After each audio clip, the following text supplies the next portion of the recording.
തിരുവനന്തപുരത്ത് നിന്ന് ശേഖരിച്ച മാലിന്യം എങ്ങനെയാണ് തിരുനെൽവേലിയിൽ എത്തിയത്? അതും മെഡിക്കൽ മാലിന്യം.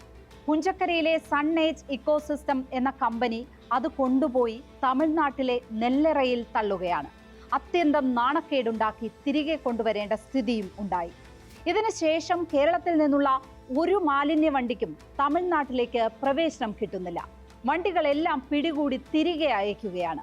അങ്ങനെ തിരികെ അയക്കുന്ന മാലിന്യം ഇപ്പോൾ തള്ളുന്നത് നെയ്യാറ്റിൻകരയിലാണ്.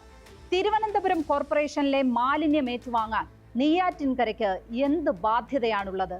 ഇതേ ചോദ്യം ഓരോ വീട്ടുടമയും ചോദിക്കുമ്പോഴാണ് തിരുവനന്തപുരത്തെ പ്രശ്നം പരിഹരിക്കപ്പെടുക. ശുചിമുറിയിൽ നിന്നുള്ള മാലിന്യം സ്വന്തം പുരയിടം വിട്ട് എങ്ങോട്ടും കൊണ്ടുപോകരുത് എന്ന് ഇപ്പോൾ എല്ലാവർക്കും അറിയാം.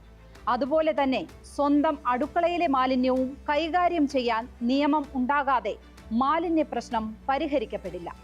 സ്വച്ഛ് ഭാരത് അഭിയാനുകൾ പുതിയ ശുചിമുറികൾ നിർമ്മിക്കാൻ മാത്രമല്ല, മാലിന്യ സംസ്കരണ സംവിധാനം സ്ഥാപിക്കാനും നിർബന്ധമാക്കണം.